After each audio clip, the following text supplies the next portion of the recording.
Hello, Divines. Join me today as we go through exactly how to work with the inner child.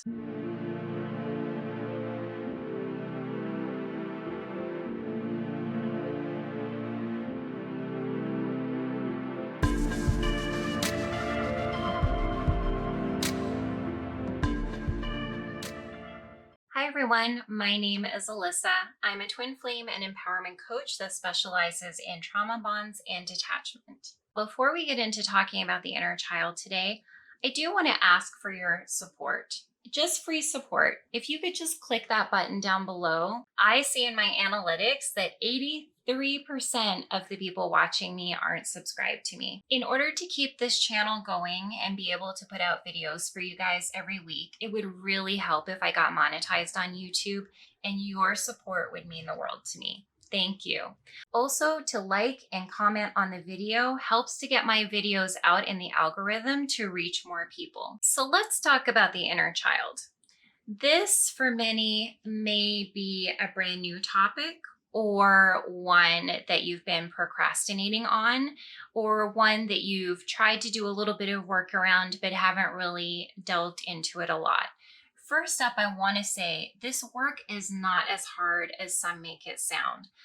In the beginning, I actually purchased 2 inner child books, and I never made it through either of them. I actually went to a childhood trauma intensive that I'm going to be doing a video on, and I will link that video at the end of this one so you can watch and see more about my story and how I worked through working with my inner child. So what I'm going to be teaching you today is everything that I learned in EMDR and everything that I learned in my childhood trauma intensive. A lot of the books on this topic are very disappointing, especially one that I started to read out when I was still in a coping mechanism phase of my life and drinking quite a bit.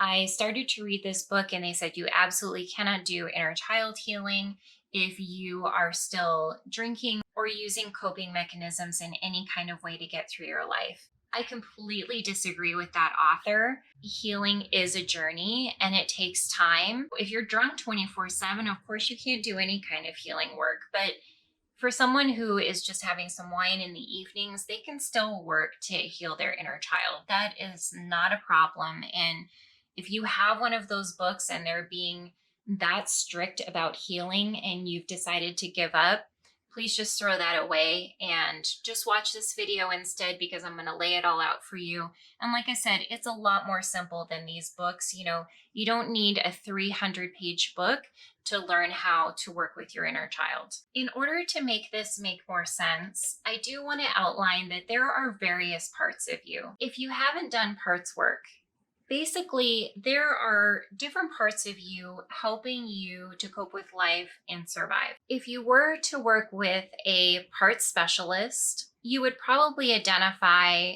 5 different parts of your personality. But all of us, every single human being, actually has parts at play, and they come up at different times. And just like someone with a personality disorder, you may not know what's at play until you've done the work to identify those. We don't need that for today's video. What we do need for today's video is to know that there is an inner child in each one of us.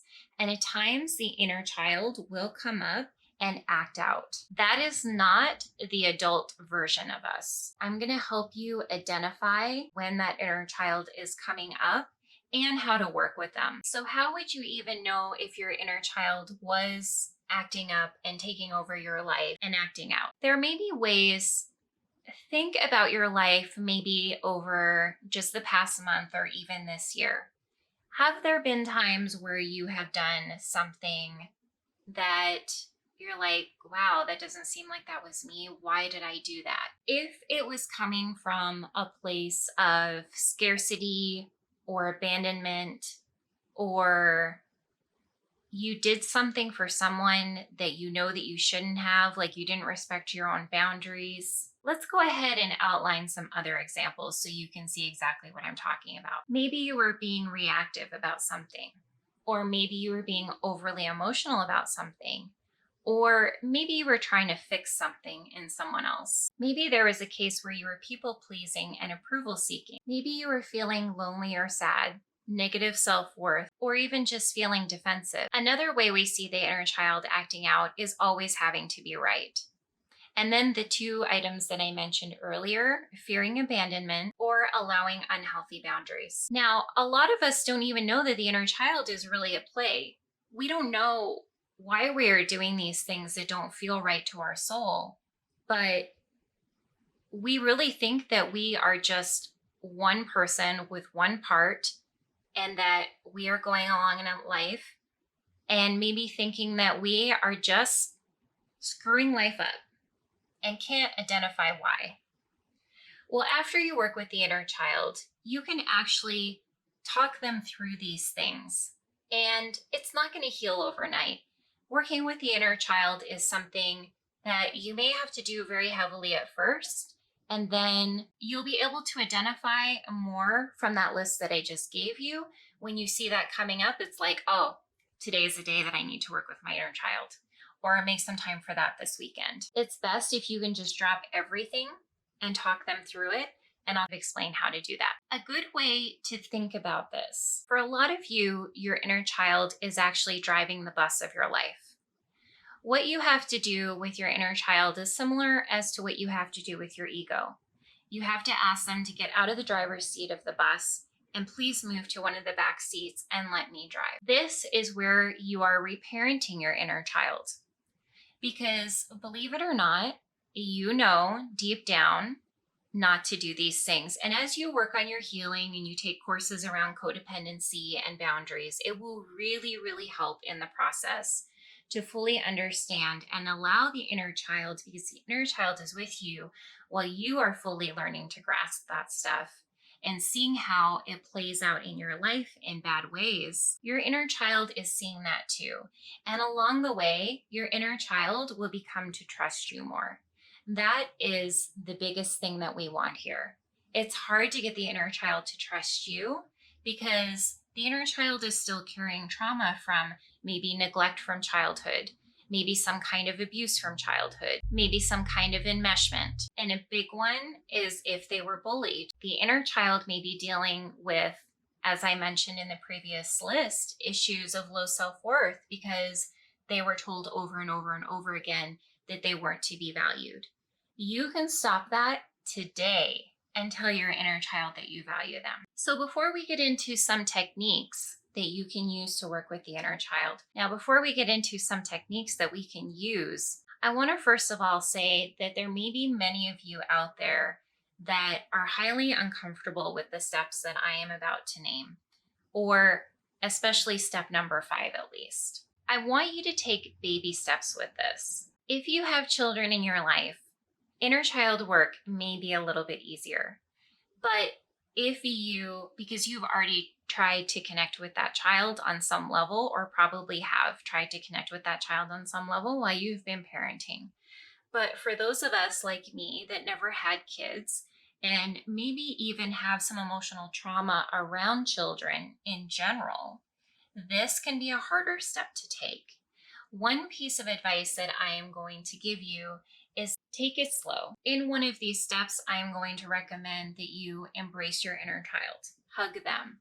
If that feels too much, if there is an overwhelm of feeling in the body that you're incredibly uncomfortable in doing that, just try to see if you can at least hold their hand.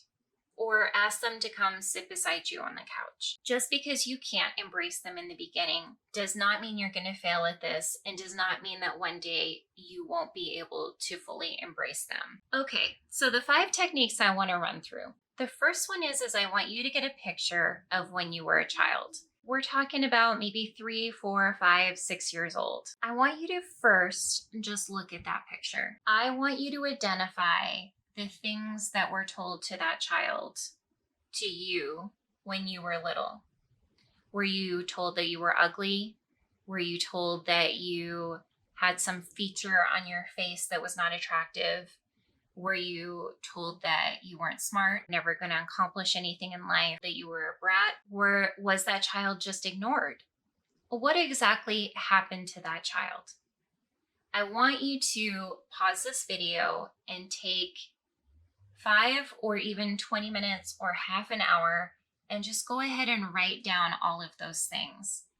And I want you to know that trauma is not about what other people think. There's not just sexual abuse and physical abuse. There's all kinds of things. Like it could be that you were dragged to church and you were told that you were going to go to hell. That is a form of abuse. A child should never be told right off the bat when they haven't done anything wrong in their life that they need to be scared of hell. That is a form of trauma.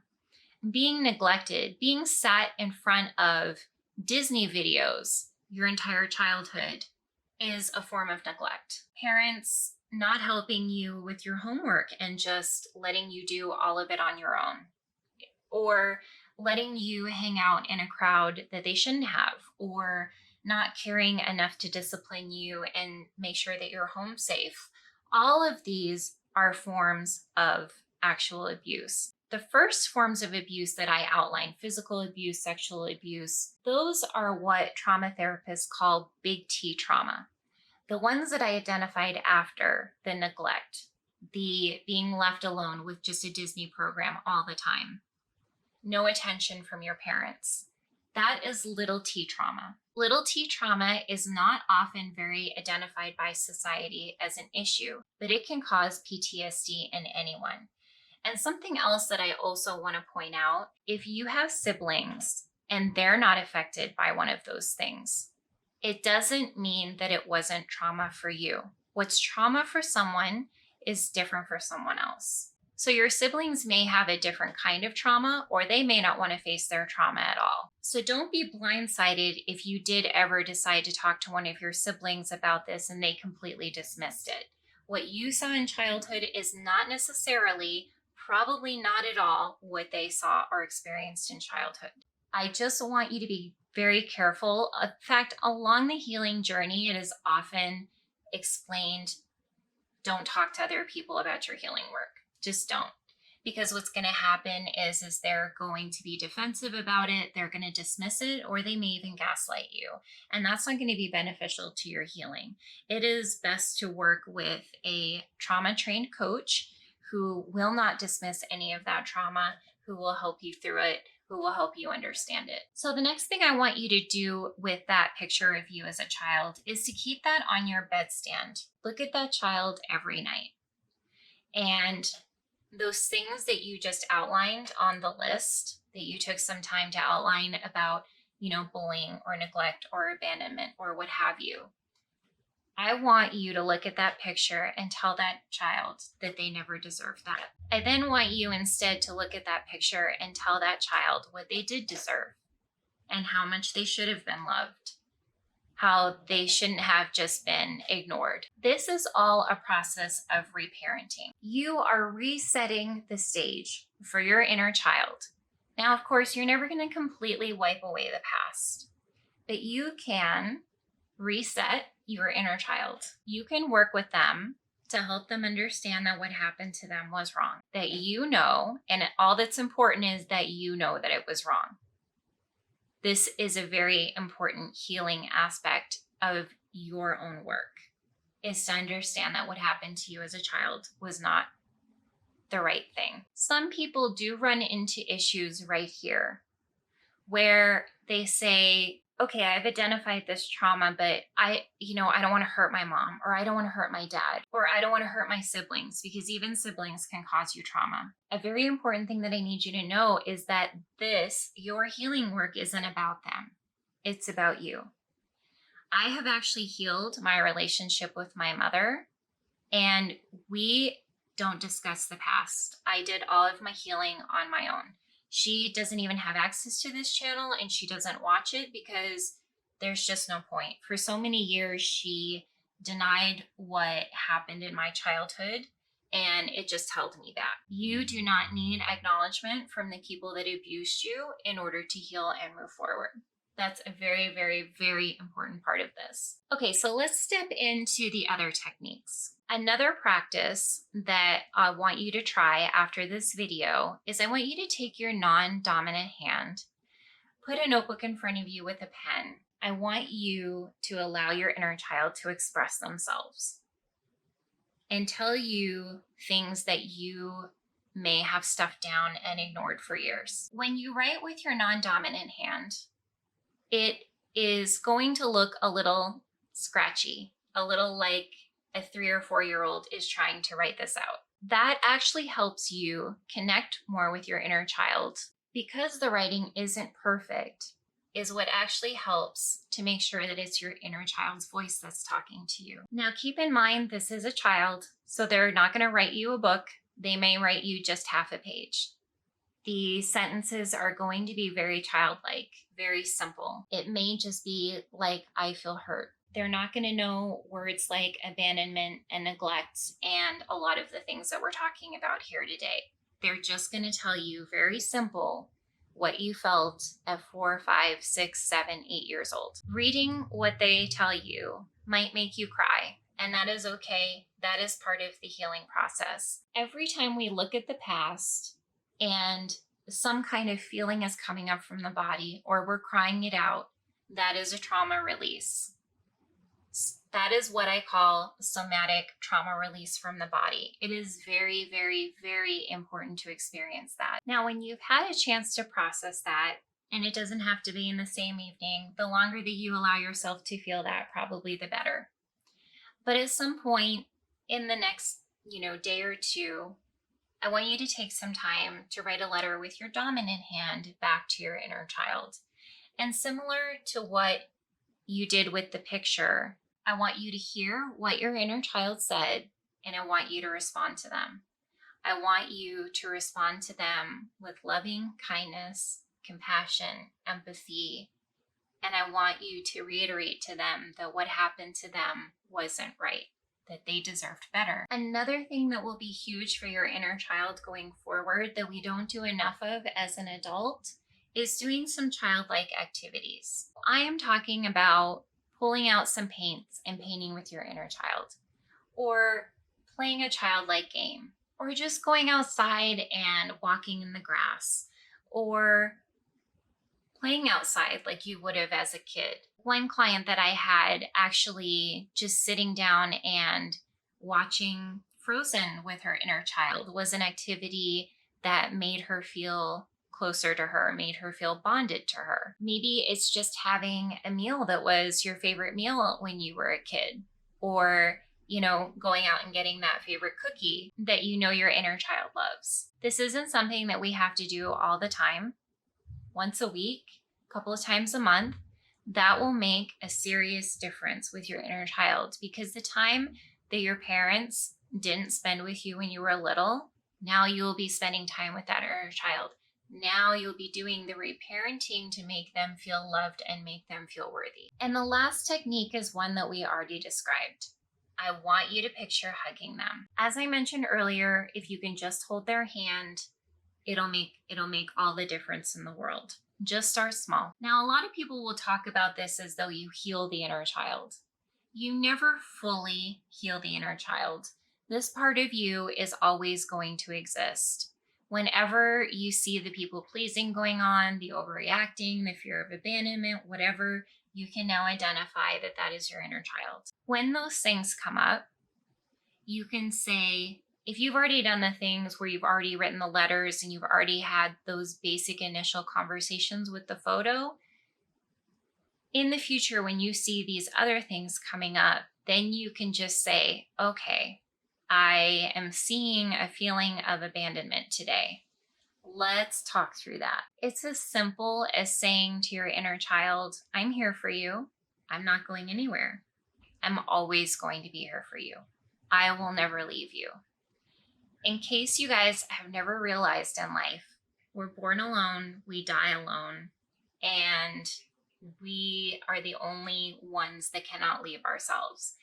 Everyone in our life is capable of leaving us. It is very healing to accept that and to understand. It will be powerful for your inner child to see the difference between other people leaving them and the fact that you never will leave them. One additional point that I just want to address before we close this out, a big thing that I see with twin flames, divine feminines, where the inner child is acting out, is wanting to reach out to the divine masculine in separation, or what some call the chasing. This is all coming from ego and inner child. Us as children are often carrying some kind of parental trauma. That in romantic relationships, we try to reenact that issue that we had with a parent and try to get it resolved through our romantic partner. So reaching out to the divine masculine in separation when that divine masculine has laid down a boundary that we're not supposed to be, and also the divine feminine is never supposed to chase, supposed to attract. And also the divine feminine is never supposed to chase, we are supposed to attract. They are supposed to come to us once they've done the work. So that feeling as the divine feminine of wanting to reach out to the divine masculine, we know intuitively that it is wrong, but sometimes we can't help wanting to do it. In those moments where you see that coming up, I want you to stop and ask your inner child what's going on. That is a huge identifier that there is some trauma there to heal, that is an opportunity for you to work with your inner child and help them step through that. Believe you me, the divine masculine, their inner child stuff comes up in different ways. For example, my twin flame, it comes up through anger phases. And I can completely tell, I completely know that that is not him. So even I now can sit back and think about the past and reflect upon it and know when his inner child was acting out. And that's something that only he can heal with his inner child. Like, I can't fix that. I can't talk to his inner child and fix those things.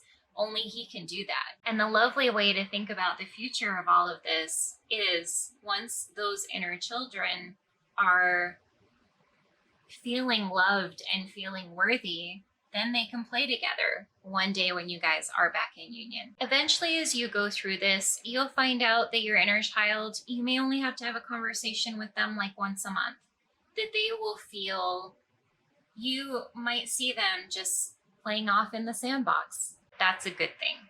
That means that they feel comfortable with you, they feel reassured, and now things are good. It doesn't mean that they're not going to get triggered from time to time, but now you have the resources to deal with that. Now you know how to work with them on it, and it's not such a bad thing.